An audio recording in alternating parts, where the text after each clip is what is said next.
Bismillahirrahmanirrahim. Kemarin sampun ayat ketiga ya. Nahnu naqussu 'alaika ahsanal qasasi bima auhayna ilaika hadzal Qur'an wa in kunta min qablihi laminal ghafilin. Sungguh kami Allah Subhanahu wa taala yang telah menurunkan Al-Qur'an, menurunkan wahyu, menurunkan sebaik-baik kisah kepada Nabi Muhammad. Dan Nabi Muhammad sebelum menerima Al-Qur'an itu adalah orang yang tidak tahu. Boten ngertos kisah-kisahnya niki. Nabi Muhammad sallallahu alaihi wasallam niku tiyang ingkang buta huruf, tiyang ingkang umi.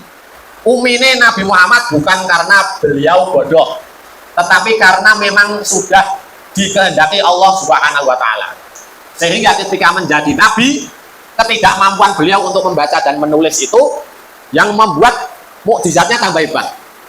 Bukan berarti kita boleh meneladaninya. Bahkan dilarang melu-melu Nabi Muhammad ora iso maca, ora iso nulis. Ngerti nggih?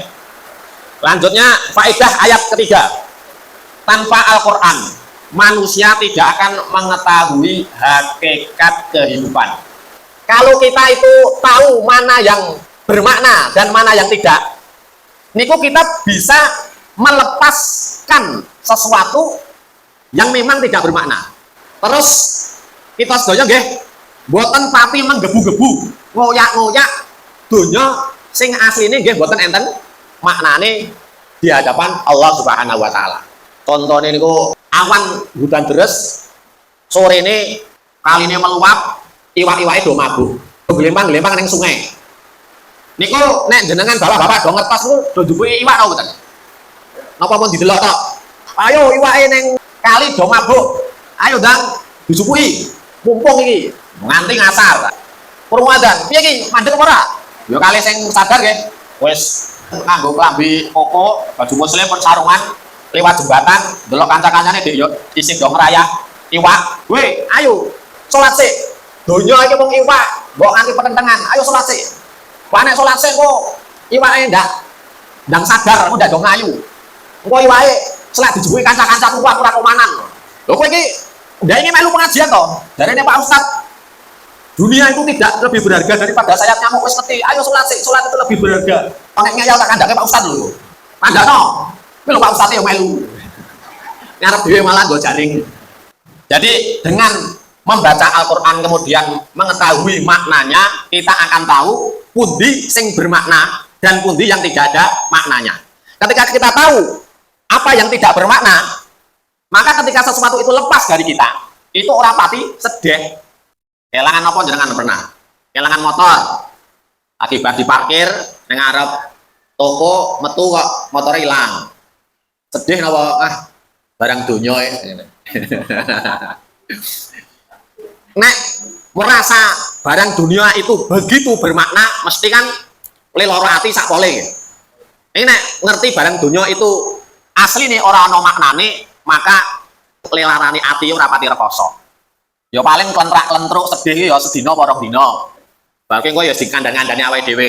Alah ya wis, engko insyaallah nek ya ana gantine, aku tak sabar. Faedah yang kedua dari ayat ketiga niku bahwa Al-Qur'an niku kathah memberikan nasihat-nasihat berupa kisah-kisah.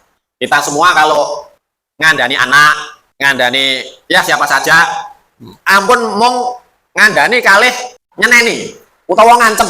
Al-Qur'an ini nggih enten ancamane. Ngancam itu Al-Qur'an nggih enten. Kemudian memberi hadiah, ngiming-ngimingi, menjanjikan sesuatu niku nggih enten.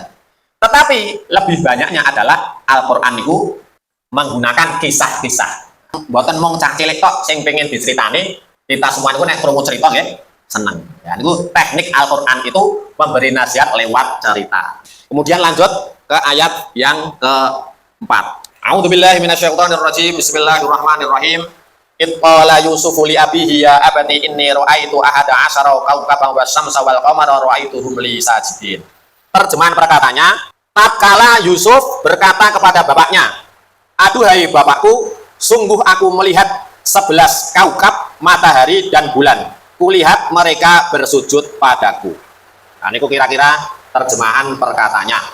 Kemudian monggo kita bedah perkata satu persatu. Qala Yusufu, tatkala Yusuf berkata. Teng tafsir At-Tabari disebutkan itu maknane Wahai Muhammad, ada panggilan dulu, wahai Muhammad, engkau tidak tahu sampai Al-Quran turun kepadamu tentang kisah Yusuf tatkala dulu dia berkata kepada bapaknya, sementara saat itu umurnya 12 tahun. Di Sofatu Tafasir niku disebutkan umurnya Nabi Yusuf waktu itu 12 tahun. Bentene kita kalih Nabi Yusuf napa? Nah, Nabi Yusuf umur 12 tahun bermimpi tentang kemuliaan yang akan dia dapat di masa depan nanti.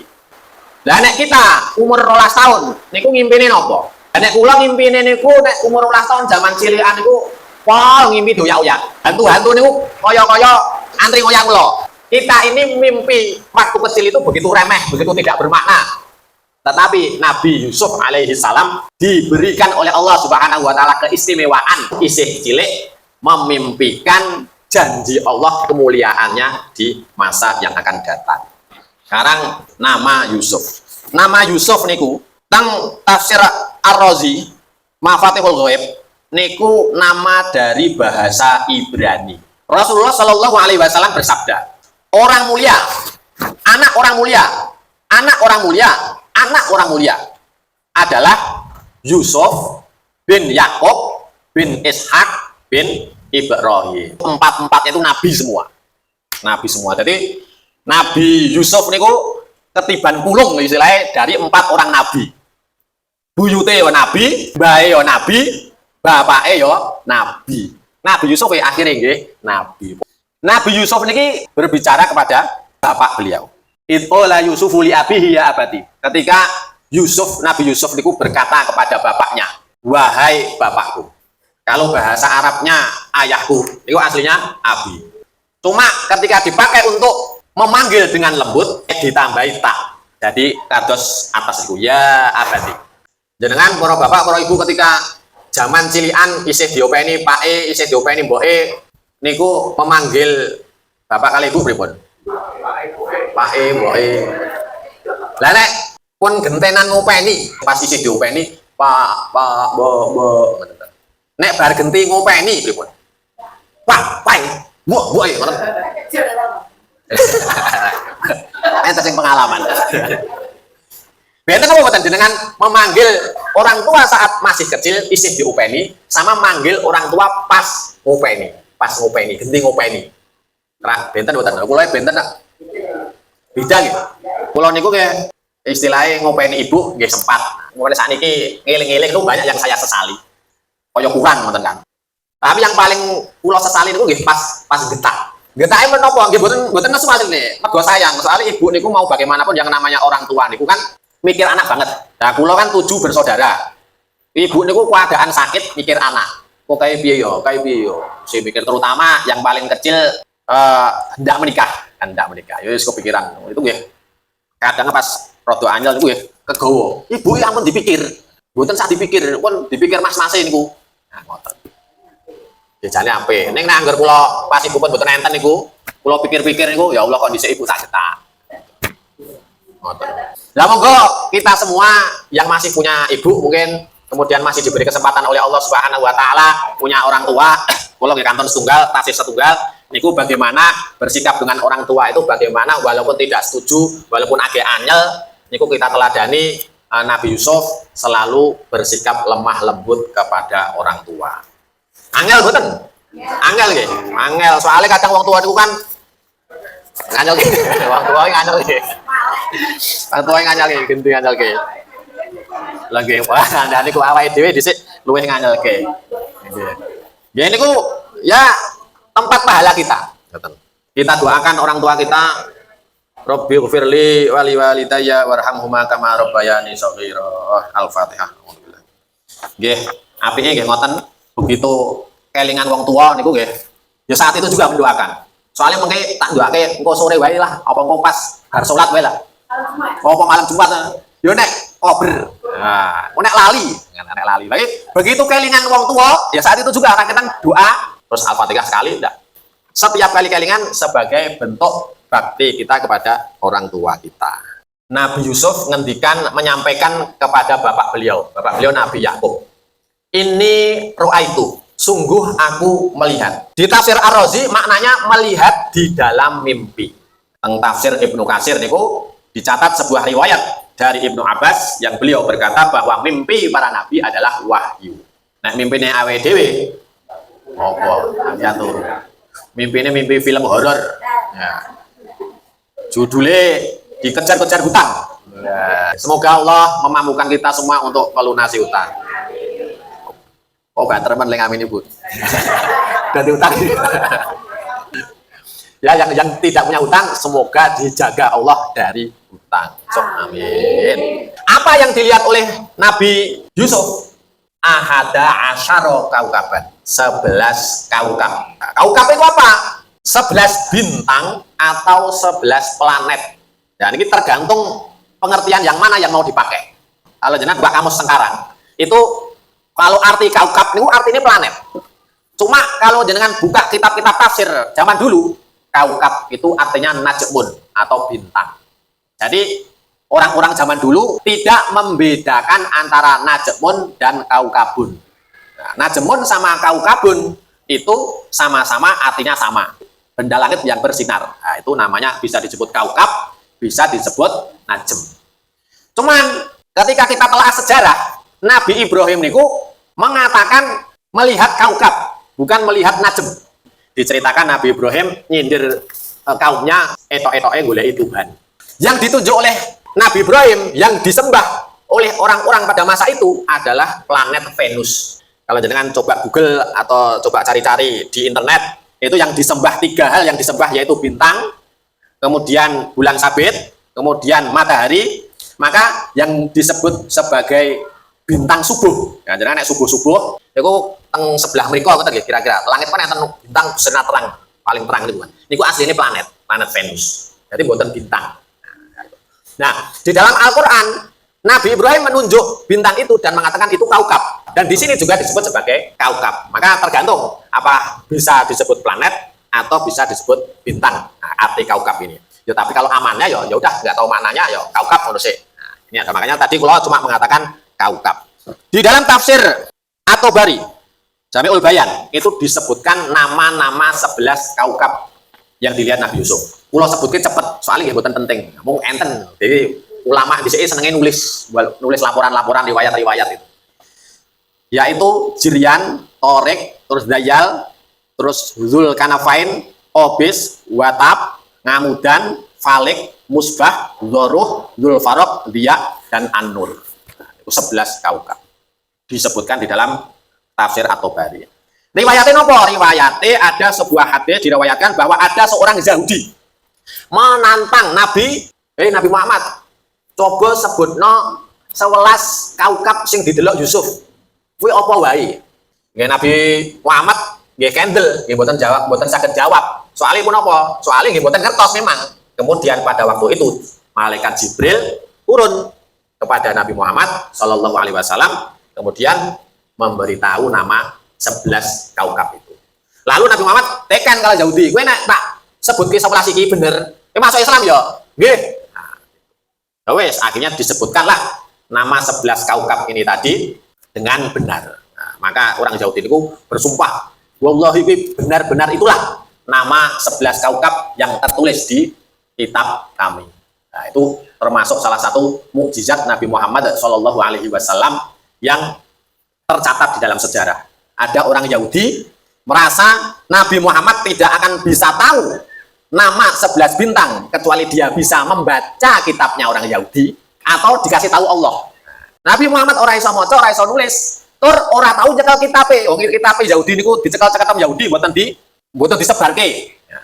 Jadi orang Yahudi ini yakin oh ini betul-betul adalah Nabi. Lanjut, wasamsa wal qamara. Nah, ini gampang, dan matahari dan bulan. Jadi, wahai bapakku, aku melihat 11 kaukab, matahari dan bulan. Teng tafsir Ibnu Katsir diriwayatkan dari Ibnu Abbas bahwa 11 kaukab niki wau adalah saudara-saudaranya Nabi Yusuf. Sementara matahari dan bulan adalah kedua orang tuanya. Nabi Yusuf niku berarti kan punya keluarga yang bercahaya. Semua keluarganya Nabi Yusuf niku orang-orang soleh. Bahkan saudara-saudaranya yang awalnya mau membunuh Nabi Yusuf, tetapi kemudian mereka semua bertobat dan menjadi orang-orang soleh. Jadi mimpi itu salah satunya adalah menandakan kemuliaan Nabi Yusuf dan juga kemuliaan orang tua dan saudara-saudaranya. Kenapa? Karena kalau saudara-saudaranya Nabi Yusuf itu elek, tekane pati, elek sak mati nih, itu mesti tidak diibaratkan sebagai bintang, sebagai benda yang bercahaya. Jadi wajah orang-orang soleh ini nggih bercahaya. Jadi kalau sulap nih, ngeringetin jenengan ini sulap soalnya di depan saya ada orang-orang soleh dan solihah. Amin. Kowe kok wajahmu bersinar terang to yu? Rahasiane apa yu? Oma, iki mau wudu ya? Wudu tok tenan. Baru mangsamu aku tayamum, aku ya wudu. Terus dijawab, "Lah wudumu ya mong nganggo awakmu tok, ora mbok lebokke ning ati." Ketika kita wudu itu jangan cuma berpikiran aku arep ngresiki awakku tok. Nah, jadi juga ketika kita wudu itu juga dihadirkan perasaan, ya Allah, dengan aku berwudu ini mensucikan tubuhku, ini juga sucikan jiwaku, hatiku, pikiranku dari dosa-dosa. Nah, terus umpami ada dari keluarga kita yang wajahnya belum bercahaya, cuma belum perawatan mawon. Nggih mboten? Dari ibu-ibu nggih, Pak, aku aslinya ayu loh, Pak. Gitu. Mau durung perawatan wae. Ora kopen. Ya, bapak-bapak jenengan umpami disambati ibu ngoten niku pripun? Ya bapak-bapak ya paling lha piro to biaya perawatan nih. Buka HP. Sret goleki ning TikTok apa Shopee. Iki lho, Pak. Nek merek iki regane semene. Nek merek iki paket sing iki regane semene. Pak paket skincare sing iki, Pak. Sing iso langsung ndak putih, aku ndak langsung ayu. Kuwi regane semene, Pak. Yo, nek kowe pengen aku ayu kok iki, Pak. Isih luwih murah iki daripada biaya rokokmu, Pak. Kowe pengen bojo ayu, rokoknya ditahan sak wulan, Pak. Ya Pak, terus delok regane ya, kula lagi ndrotok delok regane. Nek bojo kula tumbas iku mboten ngomong-ngomong kula omongin nek bar. Ayah di sini ya. Soalnya nek omong kula mesti kula pae mbok apa to kowe wis ayu. Ya, delok regane lho bapak-bapak. Anu Ibu, nek nganggo paket amal soleh wae piye? Kowe amal soleh ora ayu dhewe. Kadang-kadang nek wong amal soleh kan wajahnya jadi bercahaya. Intinya saudara-saudaranya Nabi Yusuf yang sebegitu jahatnya, di akhir-akhir kehidupan mereka itu menjadi orang-orang soleh. Maka kita jangan sampai putus asa dengan saudara kita. Sing saiki isih bruwet, belum bercahaya wajahnya, belum jadi wong soleh, belum jadi wong solihah. Pasangan kita, anak-anak kita, saudara-saudara kita, yang menurut kita, wah cah iki ketoke serai iso didandani iki ketoke. Didongake. Selama ajal belum mendekat, belum datang, masih ada kesempatan untuk bertaubat. Dan ketika seseorang itu bertobat, segala dosa yang lalu meskipun tumpuk-tumpuk, tetapi kalau tobatnya kuwi tenanan, menyesalnya itu benar-benar hapus, hilang semua dosa itu. Jadi jenengan arep-arep mawon niku sing saudara-saudara kita sing ketok menurut mata kita itu masih jelek, masih wong maksiat, kowe dengan melihat mereka itu jangan dengan penglihatan yang merendahkan. Soalnya apa? Bisa jadi di akhir kehidupannya dia bertobat, hilang semua dosa, dia putih bersih jadi wong soleh, meninggal dalam keadaan bercahaya wajahnya, masuk surga menjadi orang yang diridhoi oleh Allah Subhanahu wa taala. Sementara kita yang saat ini sudah bercahaya, niki jangan sampai muncul di diri kita penyakit iblis, yaitu ujub, bangga dengan ibadah kita. Ojo nganti aku wis melu pengajian, salate wis neng masjid, melu berjanjian ono kene, solawatan, setiap kene acara, entah zikiran, entah apapun yang membuat aku mengingat Allah saya ikuti. Tahajudku wis pirang-pirang, aku wis istiqomah bertahun-tahun, puluhan tahun dalam jalan agama ini. Jangan sampai muncul rasa bangga terhadap semua yang sudah kita lakukan itu semua. Kenapa? Belum tentu endingnya, akhirnya itu juga benar. Siapa yang tahu? Makanya enten hadis itu disebutkan bahwa ada orang yang sangat soleh, tapi di akhir hidupnya dia terperosok, akhir hidupnya malah suul khotimah. Lah niku jangan sampai terjadi pada kita. Dengan apa? Dengan cara apa? Dengan menyadari bahwa ibadah kita ini tidak terjadi kecuali dengan bantuan Allah Subhanahu wa taala. Jadi kita ibadah ini orang mergo jenengan elok. Bukan karena jenengan hebat, bukan karena jenengan kui keren, jos, tetapi karena semua bantuan dari Allah. Itu perlu disadari. La haula wala quwwata illa billah. Tidak ada daya untuk menghindari maksiat dan tidak ada kekuatan untuk beribadah kecuali dengan bantuan dari Allah Subhanahu wa taala. Jadi selalu takut kalau suul khotimah. Karena koyo iblis ibadah 40.000 tahun, apa gunanya kalau akhirnya endingnya adalah maksiat? Ora enek gunane.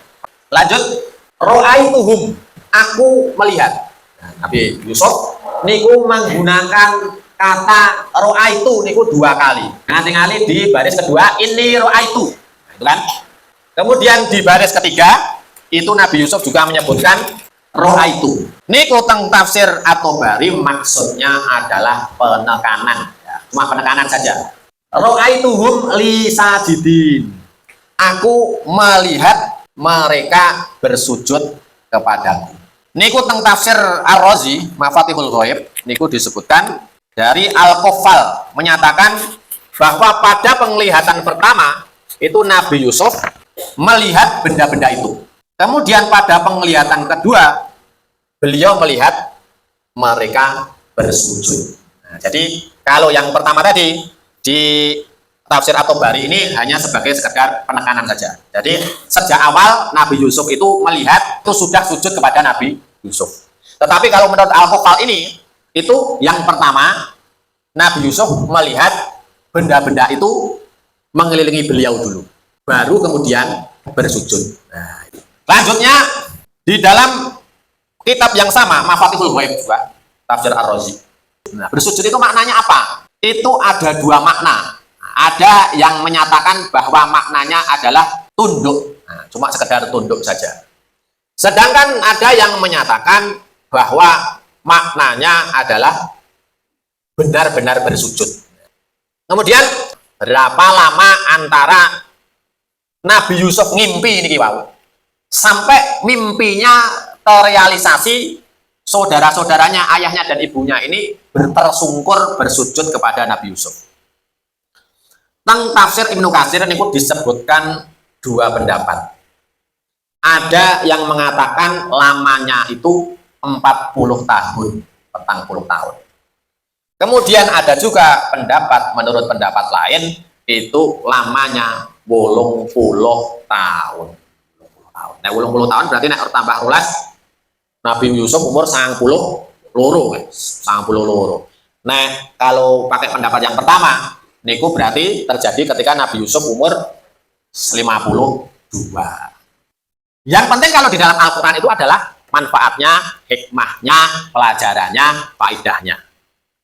Yang penting ini bahwa antara kabar gembira, mimpi itu, dan terlaksananya mimpi itu dalam tempo yang sangat lama. Lah, hikmahnya apa? Pelajaran apa yang kita dapat dari ayat ini? Yang pertama adalah kabar gembira yang diberitakan sejak dini itu akan menjadi bahan bakar motivasi untuk kita bersabar. Kita bisa bersabar. Jadi selama kita yakin dengan janji Allah, nah kita yakin dengan janji Allah, bahwa akhir dari kesabaran adalah kebahagiaan, maka selama itu pula kita mampu bersabar. Sekarang pertanyaannya, jenengan percaya nopo boten? Nah, itu masalah yang berikut Pak. Gitu. Percayane percaya-percayonan utawa percaya tenanan. Ya, itu dia bagaimana biar percaya? Itu ada yang namanya pengulangan. Pengulangan dikandani terus-menerus. Maka dalam kita perlu maca Al-Qur'an lan maknane dan terjemahnya itu biar kita nopo perkandani, diingatkan terus-menerus. Kalau kita diingatkan terus-menerus tentang janji Allah, itu nanti kita juga akan, janji Allah itu juga akan kental berdua-dua neng di pikiran kita. Ya kan, turene perempuan niku luweh gampang percaya karo janjine wong lanang daripada janjine Gusti Allah. Apa nggih?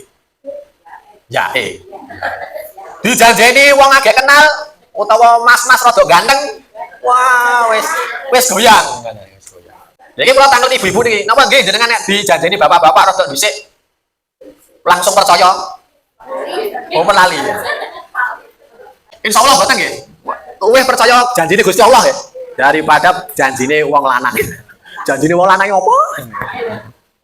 Jadi ini para ibu-ibu niki adalah orang-orang yang mau hidup berdampingan dengan suaminya walaupun dhisik ora dijanjeni apa-apa. Nggih to? Nggih to dhisik boten dijanjeni apa-apa purun to jenengan? Nggih. Lah nggih niku, lah niku.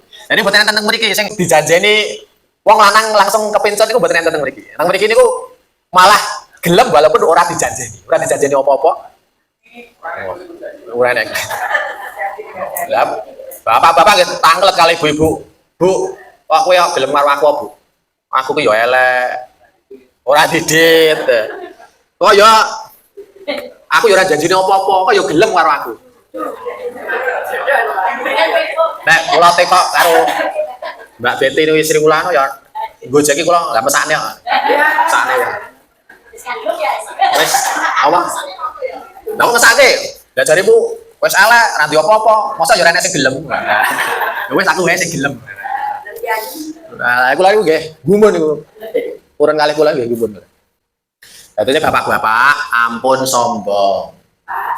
Garwane jenengan niku kersa kali jenengan mboten mergo dijanjeni, mergo mesake. Mungkin jenengan gendahke piyambak. Lanjutnya, faedah yang kedua. Ingatlah janji-janji Allah kepadamu sehingga kamu bisa bersabar dari ujiannya. Penting sekali maos Al-Quran lan maknane untuk selalu tahu mengingat kembali janji-janji Allah kepada kita. Dengan mengingat itu, maka enten opo-opo teng hidup kita. Niku insya Allah isoh kita itu punya pegangan. Sak nangis-nangise, sak sedih-sedih, sak strese, sak menggelepar-gelepar. Niku isih kan penak cet lagi sedih ora kelingan janjine Gusti Allah. Karo lagi sedih ning kelingan janjine Gusti Allah. Mesti gampang ngelewatin sing kedua. Sedih ning ya kelingan janjine Gusti Allah. Aku ora sak ngene iki kuwi dijanjeni Gusti Allah nek aku sabar aku bakal entuk iki, entuk iki, entuk iki. Nek aku akan bersabar dengan sabar yang baik, tidak pernah marah kepada Allah, tidak pernah mengungkapkan ya Allah kok kula to sing dingenekke, tidak pernah protes. Itu nanti Allah itu menjanjikan sesuatu kepada saya, kebaikan-kebaikan. Kalau saya bersabar, nanti entah kapan, insya Allah pasti Allah akan memberikan saya kebahagiaan. Kalau kita selalu ingat itu, maka ketika terjadi hal yang tidak kita inginkan di dunia, maka itu akan menjadi pegangan kita. Nah, kita itu bisa megang. Orang gampang goncang. Nah, dosa, para bapak, para ibu, terakhir, mari kita ingat keutamaan yang Allah berikan kepada kita. Jadi salah satu kunci juga untuk melewati ujian Allah itu adalah mengingat, menyadari keutamaan Allah Subhanahu wa taala yang sudah diberikan kepada kita. Dengan menyadari bahwa saat ini kita ini sedang berada dalam limpahan nikmat Allah, apa meneh ambekan iki. Kat mau mboten jenengan sadari ra ambekan iki. Saat ini disadari sih. Wah enake, bisa ambekan. Nah, ya, sekarang iso ambekan. Ternyata iso ambekan. Itu ternyata nikmat. Ketika kita sadari kalau kita ini sedang dibanjiri nikmatnya oleh Allah, nikmatnya Allah Subhanahu wa taala, maka ujian-ujiannya Allah itu ketok cilik. Allah nguji aku dengan umpamanya nopo? Duitnya hilang 1.000. Langsung stres hilang 1.000 lho niku. Ciloknya ra sido. Hilang 1.000 ne diingat-ingat. Nikmatnya lain ora kelingan. Bar kowe langsung matek aji, ngilingi apa wae sing wis diwai Gusti Allah. Mripat jenengan hitung pinten. Telinga jenengan hitung pinten. Tangan jenengan hitung pinten. Nah, setelah disadari, kelangan duit 1.000 kuwi ternyata cili. Kecil. Neng nggih nangis. Nggih nangis. Eman-eman. Kelangan duit 1 yuta. Lah kuwi apa meneh? 1 yuta. Kuwi kudu le nyebutke nikmate Gusti Allah kudu akeh meleh. Nek jenengan rinci. Jadi nek pas mendapatkan ujian dari Allah, itu kita rinci dulu nikmate Allah. Yo, aku diuji Allah iki. Siji tulis jenengan tulis. Aku untuk ujian Allah iki. Kelangan duit 1 yuta. Karo nangis niku jenengan nulis nikmate Gusti Allah. Lah kok entuk 1.000 nikmat, padahal momen jenengan nulis nikmate Gusti Allah 1.000 sakit mboten? Kira-kira kepikir mboten? 1.000 nikmat. Ambekan detik ini. Terus ambekannya nikmat meneh. Ambekan meneh sebenarnya ditulis nganti 1000. Terus didelok ujianku kelangan duit sak yuta. Kok ketok iki karo nangis ketok iki ora apa-apa gitu kan. Tanda burung rezekine kata.